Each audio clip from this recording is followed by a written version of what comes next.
आज के इस वीडियो में हम आप लोगों को रासायनिक बलगतिकी कक्षा 12 का है, क्लास 12 रासायनिक बलगतिकी।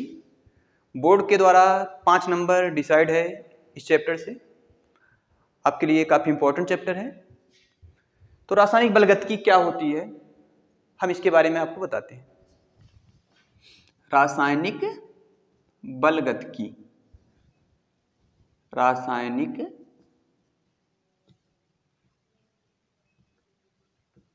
बलगतिकी, केमिकल काइनेटिक्स,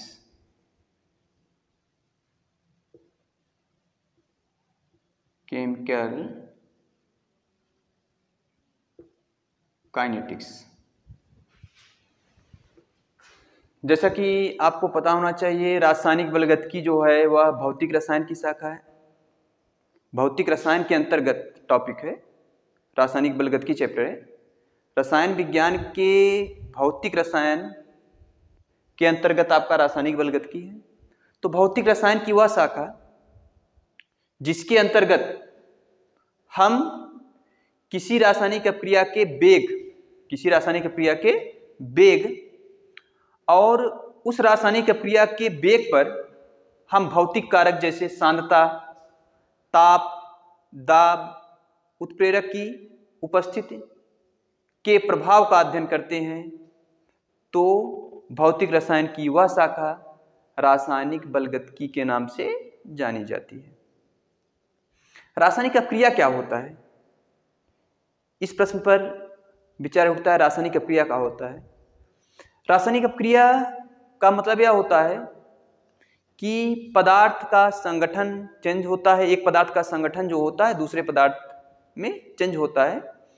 तो वह क्रिया जिसमें एक पदार्थ जो होता है दूसरे पदार्थ में कन्वर्ट होता है वह रासायनिक क्रिया कहलाती है।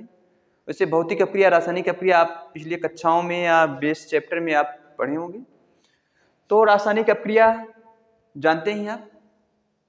तो रासायनिक क्रिया के अंतर्गत आप, इसकी डिफिनीशन क्या है रासायनिक बलगतिकी? तो भौतिक रसायन की वह शाखा, भौतिक रसायन की वह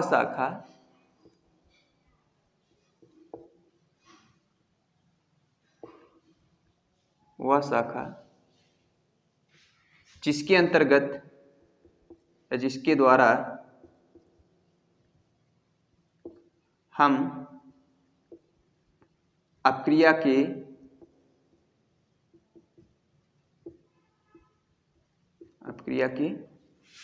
वेग एवं अपक्रिया के वेग पर एवं उस अपक्रिया के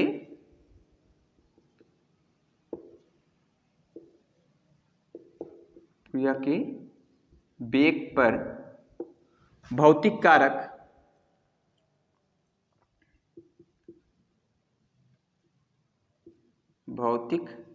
कारक जैसे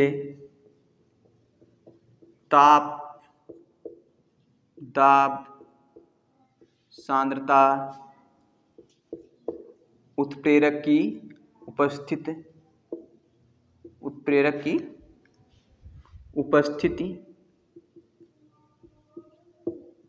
के प्रभाव का अध्ययन किया जाए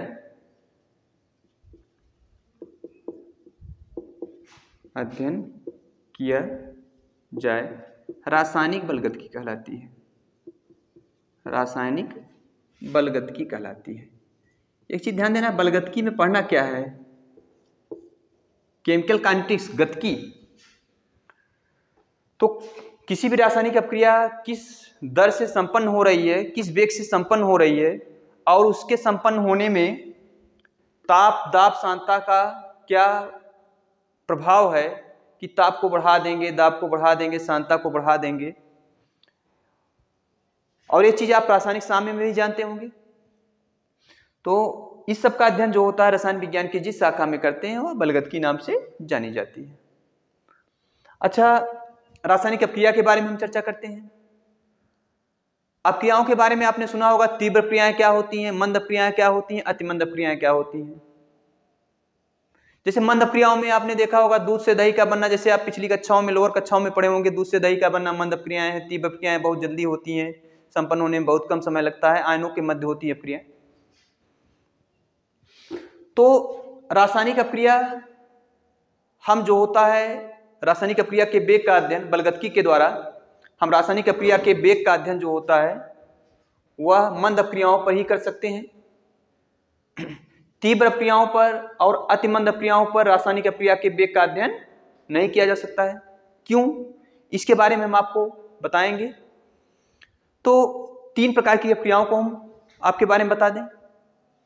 3 प्रकार की अक्रियाएं।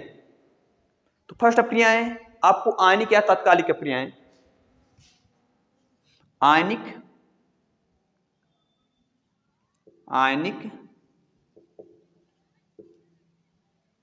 या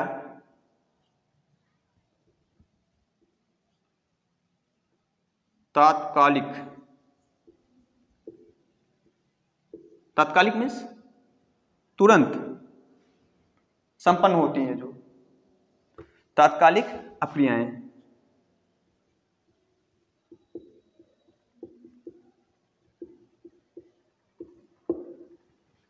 आयनिक और इंस्टैंटेनियस रिएक्शन। तो आयनिक या तात्कालिक अक्रियाएं क्या होती हैं?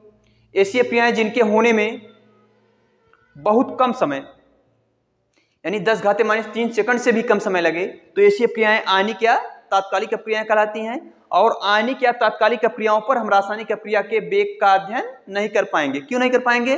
क्योंकि इतना तेज ये हो जाती है कि हमको पता ही नहीं लगता है। 10⁻³ सेकंड का समय, बहुत कम समय। तो इन अक्रियाओं पर हम रासायनिक अक्रिया के वेग का अध्ययन नहीं कर सकते हैं। तो इसमें कौन कौन सी क्रियाएं हैं? जैसे उदासीनीकरण क्रियाएं हैं और क्षेपण क्रियाएं हैं, यानी जो आयनों के मध्य क्रियाएं होती हैं, आयन टूटते हैं तुरंत अक्रियाएं संपन्न होती हैं। ऐसी अक्रियाएं पर हम रासायनिक अक्रिया के वेग का अध्ययन नहीं कर सकते। एक एग्जांपल दे रहे हैं, जैसे आपको NaCl प्लस AgNO3 मिलाएंगे, NaCl में NO3 का सॉल्यूशन मिलाएंगे तो आपका बनाएगा क्या? AgCl का अवच्छेद तुरंत आ जाएगा, प्लस आपका NaNO3। मतलब पलक झपा नहीं कि AgCl का अवच्छेद पाया। तो हम क्या अध्ययन कर पाएंगे इस अक्रिया पर, रासायनिक अक्रिया के वेग का? हमको 10⁻³ सेकंड से भी कम का समय मिल रहा है, उतने समय में हम रासायनिक अक्रिया के वेग का अध्ययन इस पर कतई नहीं कर पाएंगे। तो एक चीज ध्यान दीजिएगा, जो अक्रियाएं आयनिक होती हैं, जो आयनों के मध्य होती हैं, जो अवक्षेपण होती हैं, जो उदासीनीकरण क्रियाएं होती हैं, उन अक्रियाओं पर हम रासायनिक अक्रिया के वेग का अध्ययन नहीं कर सकते हैं। दूसरी अक्रिया हम चलते हैं मंद अक्रियाओं के बारे में या अतिमंद अक्रियाओं के बारे में। अतिमंद अक्रियाएं ऐसी अक्रियाएं जिनके होने में कई वर्ष लग जाते हैं, वह अतिमंद अक्रियाएं कहलाती हैं। और जैसा कि जानते हैं कि अतिमंद अक्रियाओं पर इतना या देरी में होती हैं कि उन पर हम अक्रिया के वेग का अध्ययन नहीं कर पाएंगे। तो अतिमंद अक्रियाएं कौन सी है उस पर देखिए। अतिमंद अक्रियाएं, अतिमंद अक्रियाएं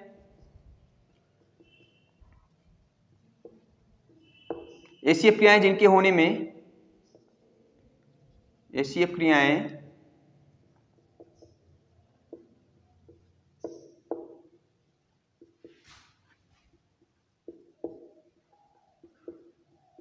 जिनके होने में कई वर्ष लग जाते हैं।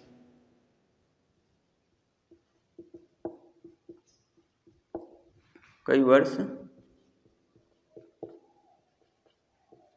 लग जाते हैं, अतिमंद अक्रियाएं कहलाती हैं। अतिमंद अक्रियाएं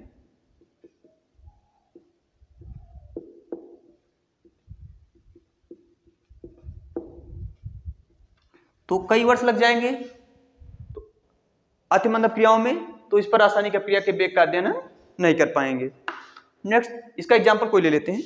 चलिए, इसका उदाहरण क्या है? उत्प्रेरक की उपस्थिति में, उत्प्रेरक की उपस्थिति में H2 और O2 के संयोग से,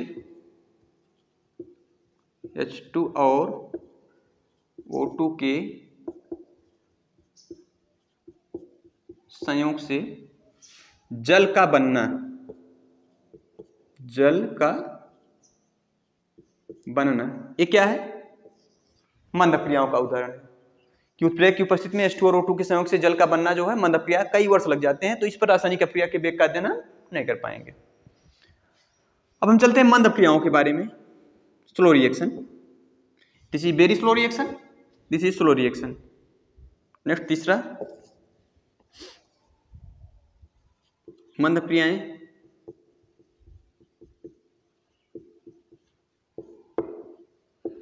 ऐसी अपक्रियाएं जिनके होने में कुछ मिनट या घंटे लगते हैं। ऐसी अपक्रियाएं, ऐसी अपक्रियाएं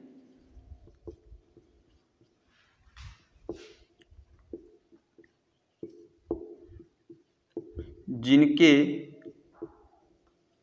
होने में कुछ मिनट या घंटे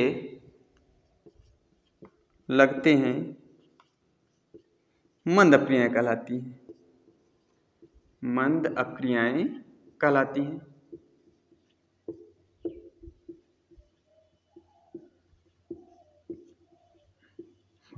और जैसा कि आप जानते हैं कि मंद अपक्रियाओं पर रासायनिक अपक्रिया के वेग का अध्ययन कर सकते हैं। तो मंद अपक्रियाओं पर, मंद अपक्रियाओं पर रासायनिक अपक्रिया के वेग का अध्ययन किया जा सकता है। रासायनिक अपक्रिया के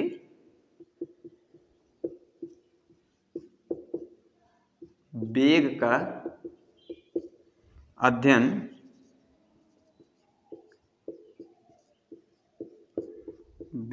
अध्ययन कर सकते हैं।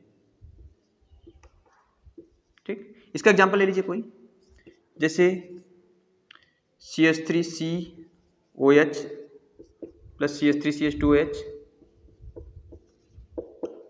एसिटिक एसिड एथिल अल्कोहल अम्ल की उपस्थिति में क्या बना लेता है आपका? CH3COO C2H5 plus H2O। विल्हेल्मी नामक वैज्ञानिक ने यह प्रयोग किया था और इस पर वेग का, इस अपक्रिया के वेग पर ताप दाब सांद्रता की परिस्थितियों का अध्ययन किया था। जैसे H2O2 का अपघटन भी क्या है? मंद अपक्रियाओं का उदाहरण है, जैसे 2H2O प्लस O2। तो इन सब अपक्रियाओं पर हम रासायनिक अपक्रिया के वेग का अध्ययन कर सकते हैं। वैसे भी बलगतकी में जितने भी आप रिएक्शन पढ़ेंगे सब स्लो रिएक्शन के होंगे और इन स्लो रिएक्शन पर हम अपक्रिया के वेग का अध्ययन करेंगे। तो नेक्स्ट वीडियो में आपको हम औसत वेग के बारे में बताएंगे, औसत वेग क्या होता है।